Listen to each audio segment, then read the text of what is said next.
Well, good morning, ladies and gentlemen. Bonjour, mesdames et messieurs. It is a pleasure to be here and to speak to a matter of great interest to all of us at the National Research Council. A subject that goes to the raison d'être of the institution I lead. As a very productive and internationally respected scientific research and development agency, NRC is best known for its scientific breakthroughs. The heart pacemaker, medical isotope for cancer treatment, and synthetic meningitis C vaccine, to name just a few. A great deal of our talent and energy is devoted to what the OECD defines as innovation, the application of creative new ideas. Like many others, we recognize that innovation is of immense importance to our nation's economy, that it is both directly and indirectly the key driver of labor productivity growth and the main source of national prosperity. At NRC, we view innovation as a process that begins with new science and technology, the essential kickstart to innovation.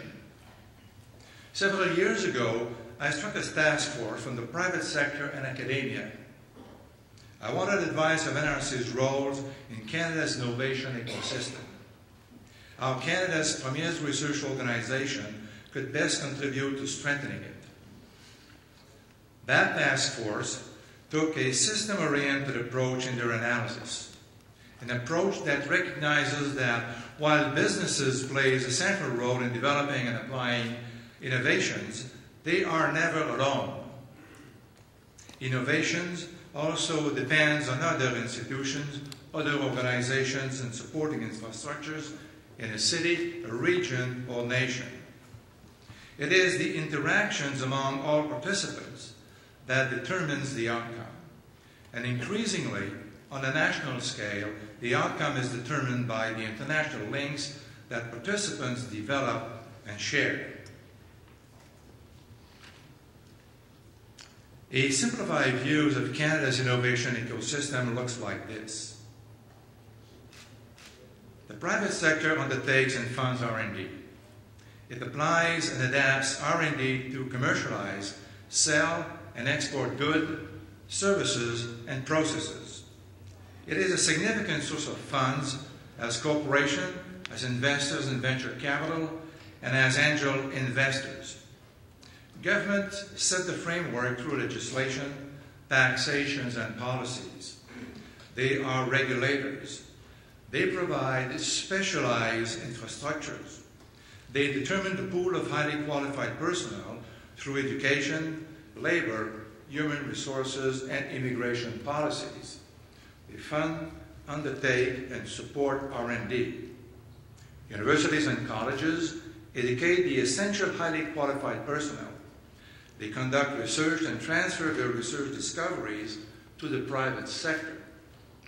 Bridging organizations such as industry associations and networking organizations connect the players. A key part of NRC, our Industrial Research Assistant Program, IRA, performs the same function.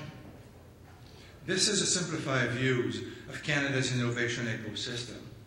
In reality, many participants don't fit neatly into these categories. NRC, for example, has a firm footprint in each one. We are, in many ways, a complete innovation microcosm, bringing innovations to market. First and foremost, we are an agency of government and conduct government-funded research. However, some 44% of our revenues flow from fee-for-services and other interaction with the private sector. Proactive in transferring our research discovery to private companies, we have a strong record in generating licensing arrangements and spin-offs. Much of our work is collaborative with industry and with university researchers. Many of our research institutes are located on university campuses, which facilitates collaboration and the exploration of joint opportunities. The high quality of our research institutes make us a go-to place for guest researchers, about 1,500 of them annually. Several of these are PhDs and postdoctoral students. We also partner with industry. Last fiscal year, we signed new Canadian formal collaborative agreement valued at $372 million. During the same period, we signed new international collaborative agreements valued at $179 million. We have a bridging organization for SMEs, in particular through ICHIL, which provides advisory services, technological expertise, networking opportunities, and financial assistance. We are also a bridge to our counterparts in other countries and highly qualified personnel. And we focus on Canada's innovation ecosystem. We should not overlook the reality of globalization. There is no shortage of critics.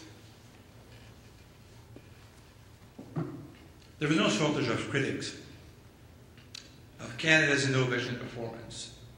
The Conference Board of Canada gives it a D, a score unchanged for decades. By the Conference Board recent tally, Canada ranks 13 worldwide in innovation, 6th among the G8 countries. The OECD produces a great many surveys. The latest relevant one in the form of science and technology indicators that show Canada in 14th place for R&D expenditures as a percentage of GDP, lagging behind such countries as Belgium and Iceland. Last spring, the Council of Canadian Academy also handed down its report on business innovation in Canada. It paid particular attention to labor productivity growth and our near bottom rank amongst 18 OECD countries. The Council ultimately links that poor performance to weak business innovation. The root causes are subject to considerable debate. The fact remains that as a percentage of GDP, business R&D in Canada declined by 20% between 2001 and 2007 and has consistently fallen below the OECD average. On a positive side, Canada ranks 7th for its share of global business expenditure on pharmaceutical R&D. It grew from $200 million in 1988 to more than $1.2 billion in 2003, largely as a result of government policies, including patent law changes and additional government funding for research. Despite that private sector growth in R&D, this chart shows university, teaching hospital, and federal provincial government still contribute the lion's shares of funding. It is worth noting that $6 billion of health-related R&D represents fully one quarter of all R&D spending in this country, according to the OECD. Last year, we spent just about $24 billion in total. Industry funded less than half of that amount, government less than 1/3. Of the $6 billion spent annually on health-related R&D, government funding of basics and pre-commercialization research accounts for more than half. Big pharma clinical research and healthcare facilities also account for a large share. Generic firms spend about $70 million annually, and biotech and medical devices firms in total a few $100 million per year. Government policies and private sector investment combined have produced a stunning growth in our pharmaceutical export, from $1.5 billion in the late 90s to $6.8 in 2007. But as the Canadian Council of Academies points out, domestic economic impact has been limited. And even in areas where Canadian researchers have been successful, commercial exploitation has tended to take place outside our borders. 2 years ago, our task force came to similar conclusions. It found that our private sector had a weak record of commercializing new and better products, services, and processes in comparison to other industrialized countries. It also observed that Canadian firms are less likely than those in other countries to put new technologies and ideas to work in their own operations. That being said, there are strong indications that at least in the health sector, the R&D landscape is about to change out of necessity. We have identified an innovation gap in the pharmaceutical industry, a gap we believe that NRC, working with biopharma, can help fill. We came to it as a result of our own renewal strategy, a plan to take us to 2011 and beyond. That strategy aims to strengthen Canada's innovation system in a new research focus. A new focus on 3 urgent national priority areas.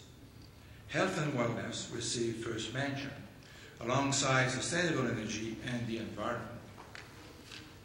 The following year, the Prime Minister released the Federal SNT strategy.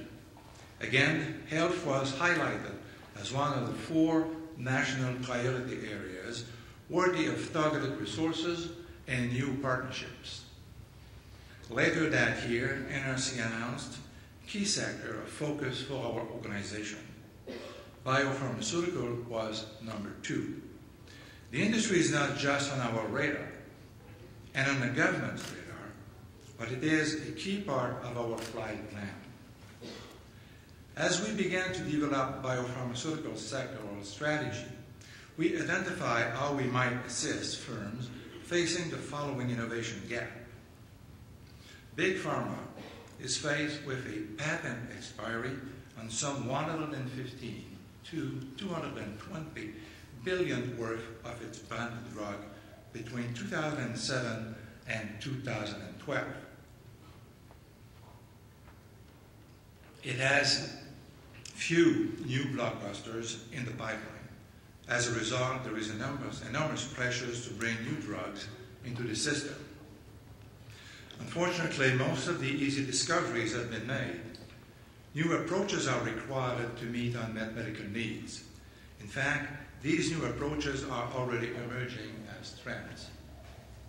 Our review of technological trends shows that a shift in the industry away from traditional screening for small chemical entities and towards the development of molecular therapies and biological molecules targeting novel, untapped molecular targets, a new mechanism of action.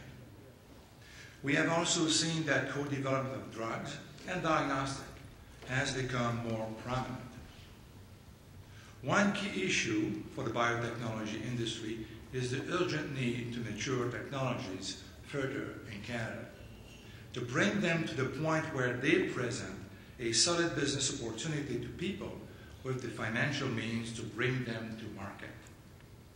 There is also a manufacturing challenge, several other challenges in fact. We need to increase productivity of existing facilities and technologies, and we need to develop new approaches, new tools, and new strategies. New bioprocesses must be faster and less costly. At NRC, we are working with the biopharmaceutical industry to collaborate on the innovations that the pharmaceutical industry urgently needs, demonstrating, I believe, the principle of strength through partnerships. Let me give you an example of what we achieved through collaborations. Through our Genomic and Health Initiative Cancer Program, we have developed cancer-fighting therapies that our partner, ICHIL Biotherapeutics, found promising. So promising that in April, it exercised its option to license the worldwide therapeutic and diagnostic rights to clustering specific antibodies. We have been working with Canadian and non-Canadian companies for some time. Between 2002 and 2008, some 37% of the 179 companies that develop therapeutics turned to one or more of our life sciences institutes for assistance. In all, over that period, NRC Life Science client paid some $100 million for institute services, the bulk of that from biopharma companies and the lion's shares from international firms. I would like to take this opportunity to touch on the value of technology clusters in Canada's innovation system, an initiative that we actively promote across the country. We support 11 technology clusters in all, including 4 that are health-related. The Plan for Health and Wellness Cluster in Saskatoon, the Biomedical Technologies Clusters in Winnipeg, the Nutri-Sciences and Health Cluster in Charlottetown, and the Life Sciences Clusters in Halifax.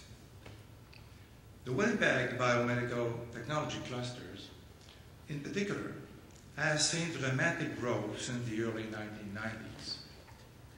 Investment in that cluster has created 9 spin-off companies and commercialization support organizations. With sales of more than $500 million annually, it is now recognized around the world for its medical devices and life science industries. In Halifax, cluster partner Immunovaccine Technologies has been named one of Canada's top 10 life sciences companies by a panel of venture capitalists from Canada and the United States. The company is working on a cancer vaccine, a vaccine that in animal testing has eradicated tumors. There are scores of other success stories emerging from these clusters. With respect to vaccine, you will have heard of Dr. Harry Jennings' dramatic success in the fight against infant meningitis. The work of his NRC team has saved the lives of countless children around the world. It also paved the way for other vaccines to be created. Now, we are engaged in research into another promising vaccine. It is collaborative research with Novartis vaccine, a lipopolysaccharide-based vaccine that could spawn a whole new generation of vaccine to combat bacteria.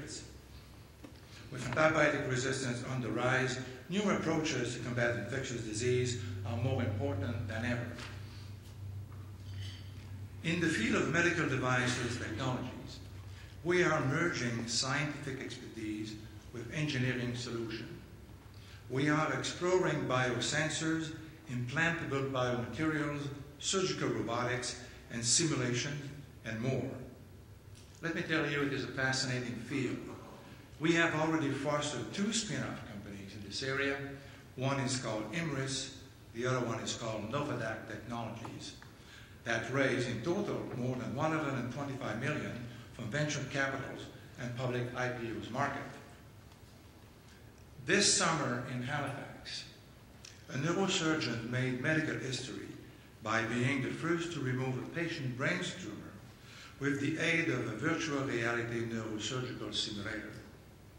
That technology was developed at NRC.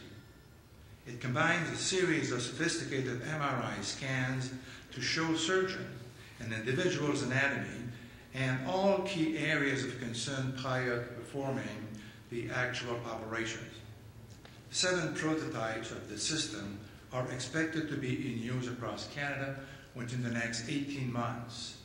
It could be well used worldwide within 3 to 5 years. Then there is NeuroArm, a high-precision robotic arm that can perform brain surgery guided by a sophisticated imaging system and a surgeon's skill at the computer. NRC partnered with Dr. Garnet Sutherland, professor of neurosurgery at the University of Calgary, as well as with McDonald Detwiler and Associate, MDA, to develop this revolutionary concept. These promising technologies and others that lead to more personalized medicine and some example of what NRC and its partners can deliver to foster innovation in Canada. We are keenly aware that more is needed to take discoveries from the lab to the loading dock, and we are working on that too. As I mentioned earlier, we have our Industrial Research Assistant Program, that is of great interest to many small and medium-sized Canadian firms. In this program, we provide non-repayable contributions to Canadian SMEs interested in advancing new technology into commercialized services, products, or processes in Canadian as well as in international markets. We also provide mentoring support and invest on a cost-share basis in research and pre-competitive development projects. In fiscal year 2007 and 2008, NRC IRAP contribution to Canadian firms exceed $80 million, including $2.3 million in the pharmaceutical area. This year, however, is different. The federal budget 2009 Canada's Economic Action Plan designated an additional $200 million over 2 years to NRC IRAP. We have countless success stories. In 1993, NRC IRAP, Industrial Technical Advisor, began working with Angiotech Pharmaceutical in Vancouver. The fledgling company needed technical expertise and links to the private sector and the university community. Within 5 years, Angiotech had developed technology to help control chronic inflammation and angiogenesis, and had signed a $30 million licensing agreement. Then came another breakthrough in the field of coronary stents. Today, Angiotech has more than 1,500 employees worldwide, with operations in Canada, United States, and Europe. Another NRC IRAP client put it succinctly. Virex Medical Corp. President and CEO Dr. Tony Nujayan said, and I quote, NRC IRAP does the due diligence to ensure that it is investing in sound, reputable science. Having the NRC IRAP stamp of approval makes a real difference to investors. To sum up, I acknowledge that Canada's innovation performance has long been lackluster, and I do not share the gloomy prognosis. With the benefits of intimate knowledge of our S&D community and its remarkable advancement, I am far more optimistic. I do feel, however, that there is a sense of urgency to prevent further decline given the current economic climate. As the OECD pointed out in June, innovation risks being hit hard as the capital to finance its growth is scarce. Here in Canada, the government has pledged to invest $5.1 billion in science and technology as part of its Economic Action Plan. Part of that involves funding research infrastructure projects and support for the state-of-the-art equipment and laboratory required to conduct research. As I have mentioned earlier, new resources totaling $200 million over 2 years have been allocated to NRC Industrial Research Assistance Program as part of this plan. Business schools, such as the Richard Ivey School of Business, also have an important role to play by producing business managers, venture capitalists, and innovative health administrators that have the knowledge and skills to successfully tackle the challenges of commercialization of health-related innovations. Historically, business R&D spending and patent filing have been in parallel with GDP, slowing markedly during economic downturns. However, countries whose government increase R&D investment during downturns have reaped substantial economic rewards as those investments bore fruit. It is an example worth following. So I thank you for your time, your attention, and your interest. And I am happy to answer any questions, both in French as well as in English. So thank you very much.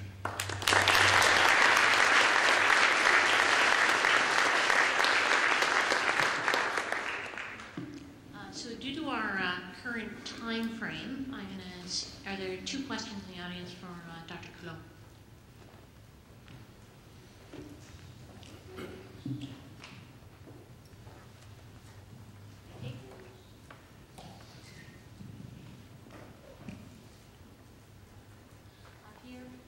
do is ask you the same question as I had put to Mr.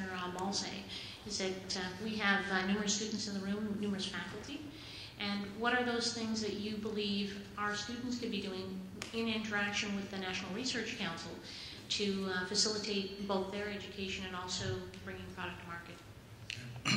Well, I think that, following the question that asked previously, students in this program have a great opportunity to learn, first of all, how business are managed.